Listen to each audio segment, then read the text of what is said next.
Hey, folks, it's the 1st of March, and today we're going over the first third or so of chapter 34.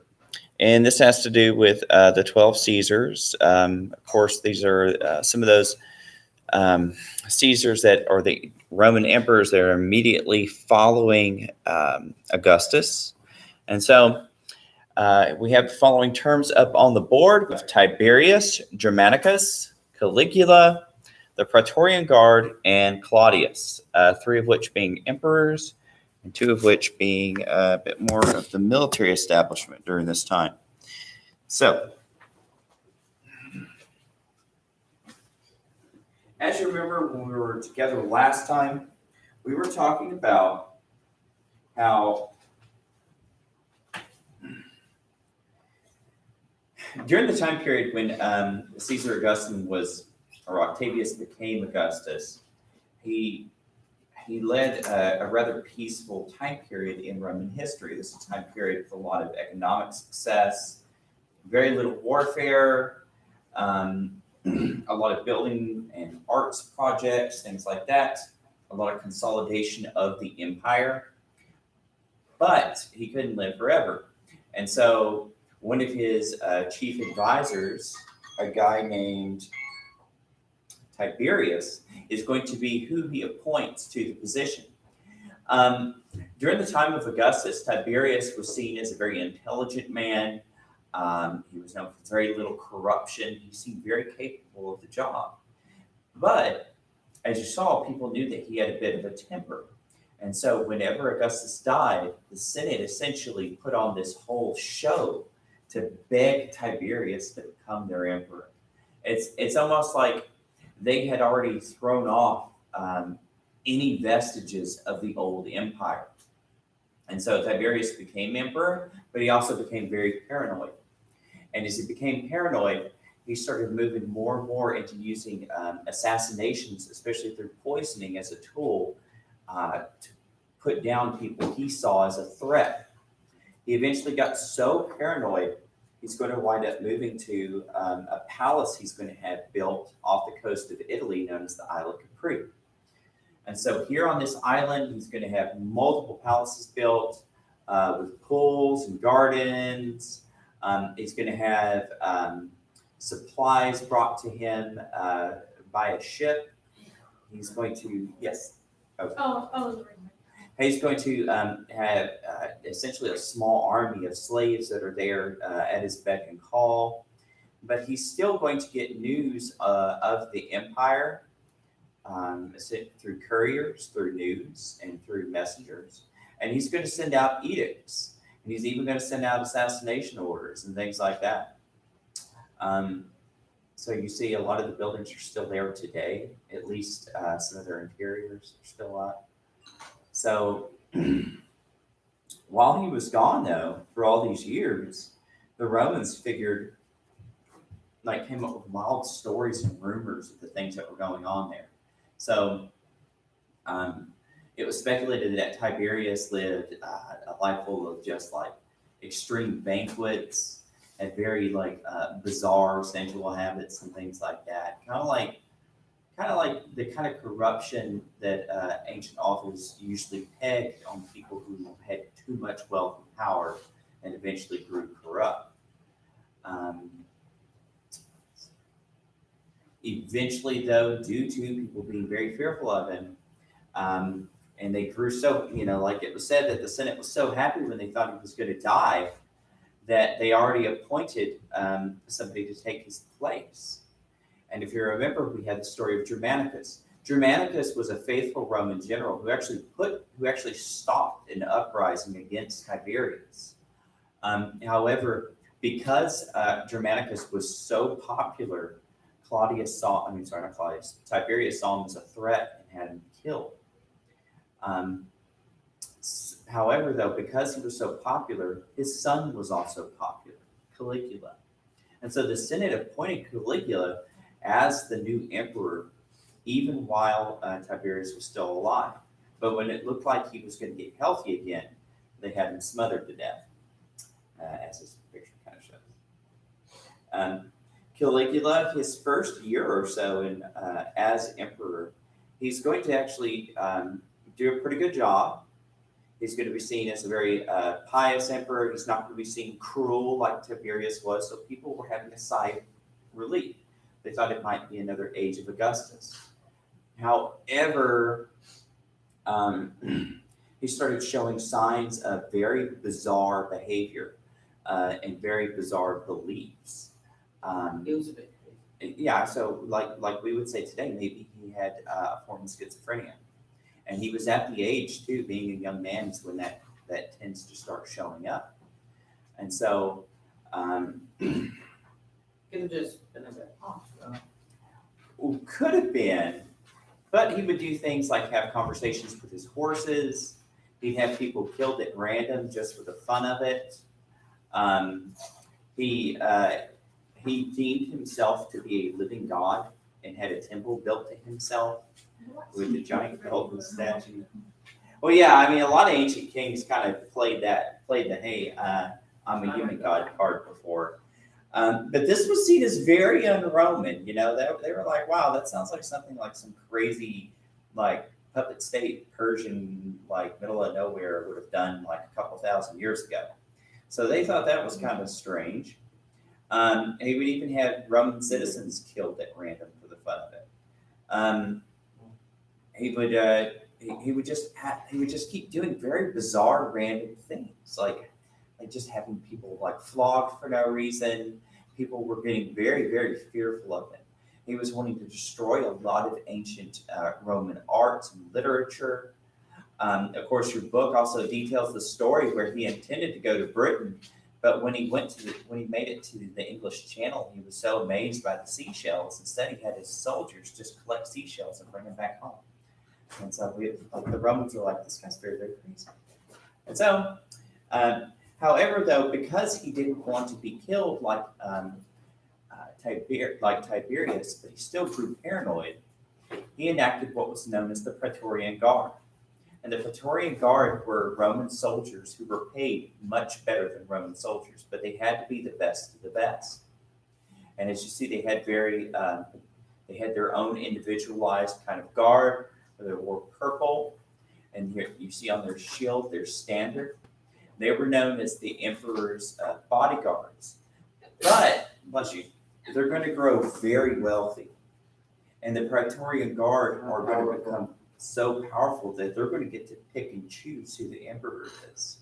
So it'd be kind of like as if the Secret Service in the United States got to pick who the president was. But I mean, when you're the best trained army in the city, who else is going to? Yeah, and they're the only ones allowed to have weapons.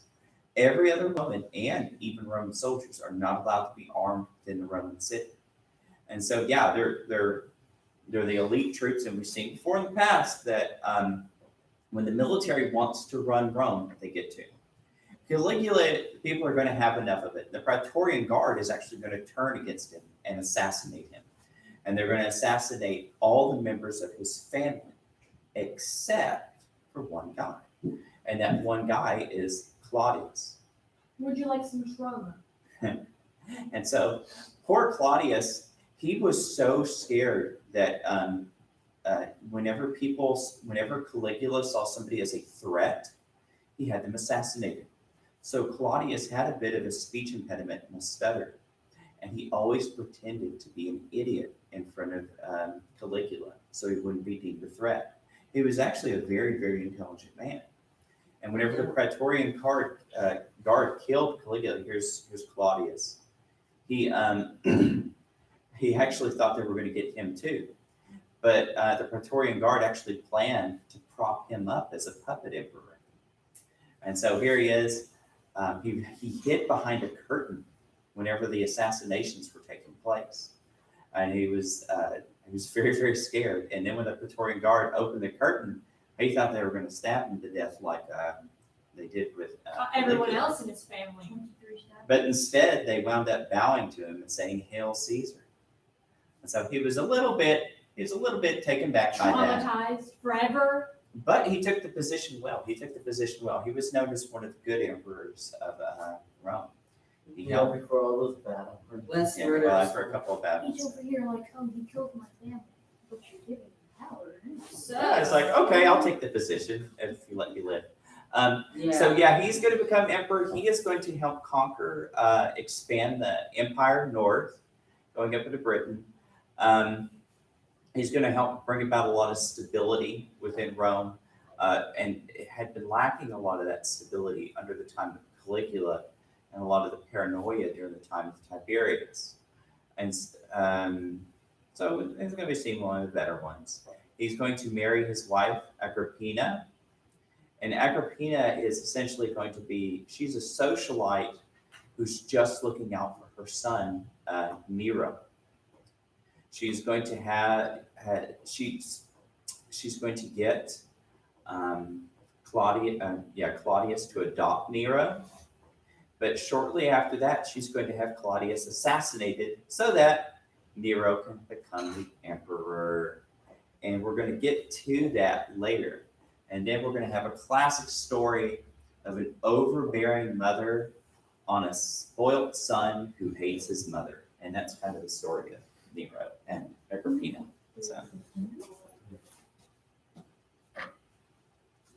So on that fine note, we see there's a lot of like messed up family problems and stuff. I mean, like if you're ever like into like tabloids and like celebs and stuff like that, you see their personal lives usually kind of messed up. So it's kind of no surprise that these rich and famous people are also going to have pretty messed up personal lives. Except they're also dangerous. These are like insane. And they're dangerous. Like imagine if like some of the craziest celebrities you can think of also had their own private armies. Just think about how crazy that would be. It probably wouldn't be all that good. I mean, like 15th century European politics, all of those people were inbred. Well, I mean, yeah, for the most part, most royalty was When you related say to one inbred, another. they're Yeah. worldwide. Great Britain fighting France was you fighting your cousin. Yeah, pretty much. You would have to be pretty far removed, like a Russian Tsar or something like that. You know, like because even Eastern European, they were still like in a lot of those family lines. Yeah, you'd have to kind of like really, really look to try to get somebody who wasn't at least a third cousin, if you were a king. How are you related? Well, my cousin's his cousin, which is his brother. Well, whenever the government is basically down the family line, it's royalty and it's nobility, it's all based on inheritance. That also means things like peace treaties and stuff like that, and alliances are built on family relations. So the way to keep it strong is to keep it in the family, I guess. So morbid as that is, and some of them had some pretty serious genetic disorders, like the Habsburgs. Like the Habsburgs' long family line for hundreds of years ruled the Holy Roman Empire, and they developed some pretty distinct physical deformities from inbreeding, like deformed chin, you know. Some of them are still alive today, and apparently have some mental disorders, you know, that they can't get rid of because it's bad genes. All right, so, but they're also some of the richest people in the world. All right, Tiberius. There's also a thing you can get from you inbreeding that causes you to be blue. You literally get blue skin. I've never heard of that one. It's a There thing. is actually, I forgot where they are. There are an island people, I think somewhere in the Pacific, and they have a light blue tone to their skin. Inbred. There's also an island you can't go to, like not even government officials. Oh, you're talking about that one off the coast of India they were talking about? Yeah. Yeah, I remember that. Yeah. Hey, so Tiberius, so what was he like? He was a person. He was a Roman emperor. But he was just scared of being Paranoid Roman Emperor. I feel like I could describe most of them. Known for his paranoia. Yeah.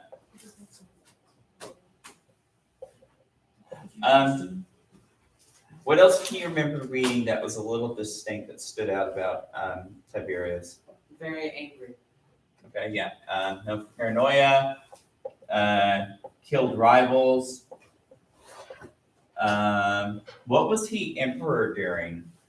Oh, The golden age. crucifixion. Yeah, so he was emperor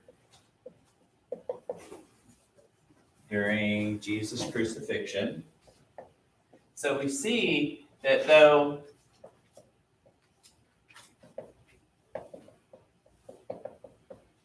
it's yeah, so the emperor's kind of running like a little crazy. He's living off on his fantasy island, all this other stuff.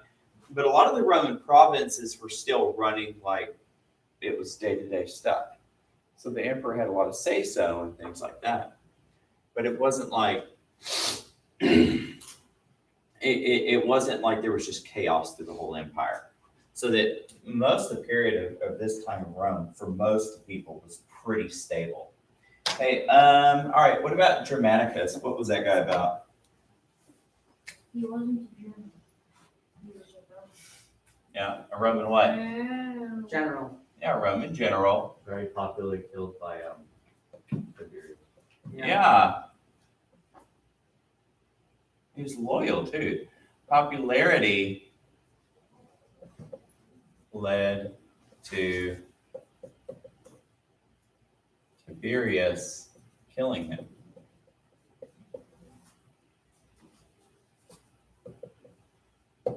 It's on insurrection against Tiberius.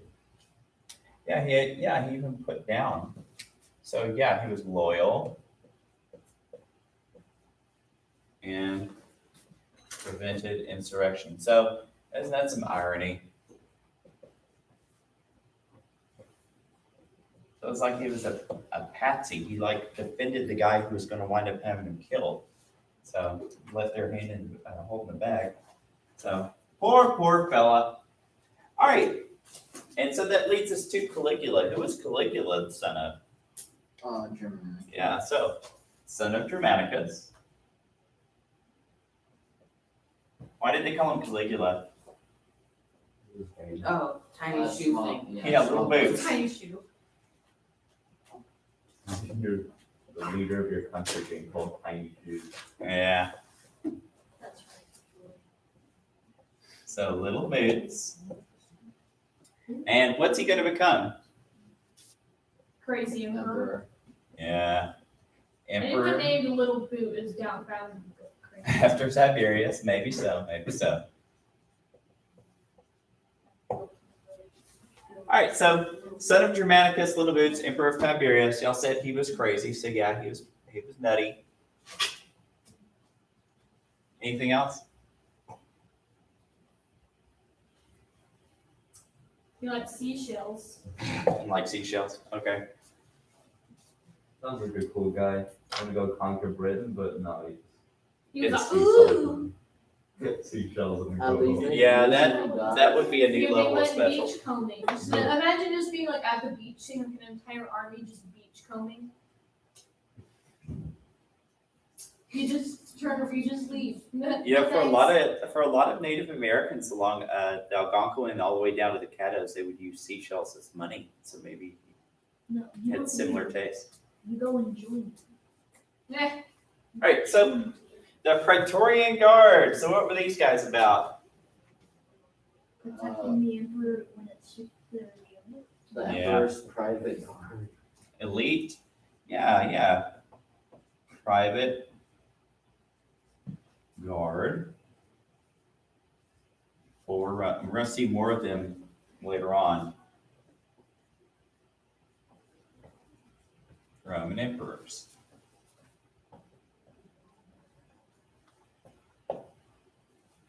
So they behave whenever it suits them. Sometimes they saw themselves as the protector of Rome. Like they believed that Rome needed an emperor, but if it was a bad emperor, it's time to get rid of him.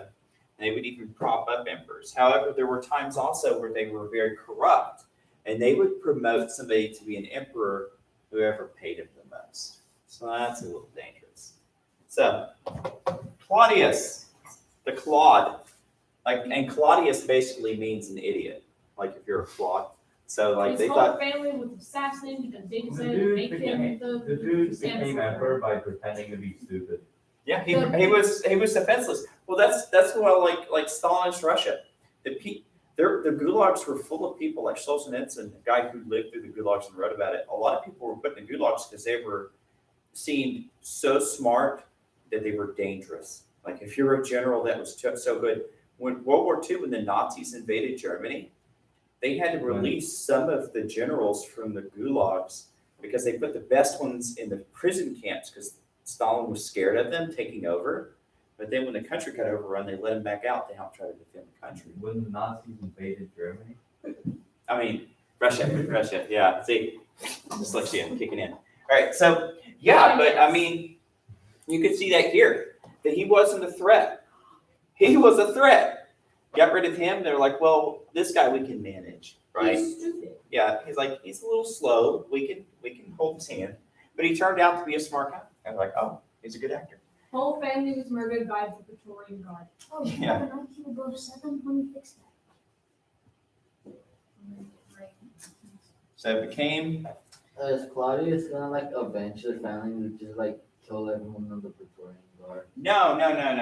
He lives with them. No, he lives with them. And but I mean, he is going to be assassinated by his own wife. Even though he was like an actual That good sucks. guy. Yeah. So much for that. So became emperor after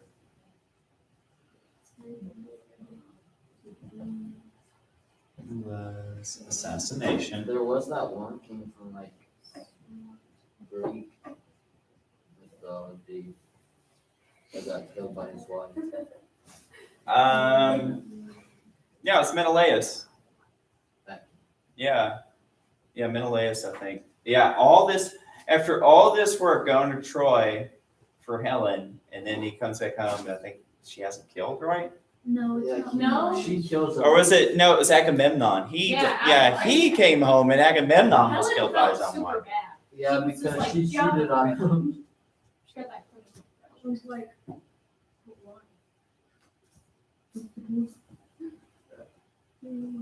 He gets home and then he just gets killed out. Not even during. He's like, oh, hello, wife. I'm going to go take a bath.